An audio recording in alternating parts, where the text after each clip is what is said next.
Iran Israel మధ్య యుద్ధం, దానివల్ల మనకేంటి నష్టం అని ఎవరైనా అనుకుంటే మీరు ఖచ్చితంగా పొరపాటు పడినట్టే. దాని ప్రభావం ఇప్పుడు మన వరకు చేరింది. గ్యాస్ సిలిండర్ల కొరత ఏర్పడింది.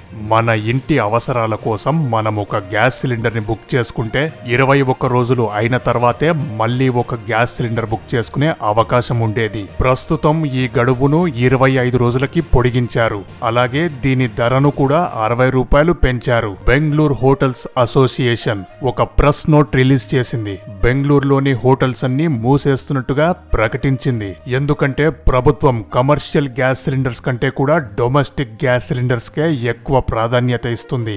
డొమెస్టిక్ గ్యాస్ సిలిండర్స్ అంటే సామాన్యులు ఇంట్లో వాడుకునే gas cylinders. Commercial gas cylinders అంటే హోటల్స్, రెస్టారెంట్స్ మరియు ఇతర వ్యాపార సంస్థలు వినియోగించేవి. ఈ యుద్ధం మరికొన్ని రోజులు ఇలాగే కొనసాగితే సామాన్యులు కూడా ఇబ్బందులు ఎదుర్కోవాల్సి వస్తుంది.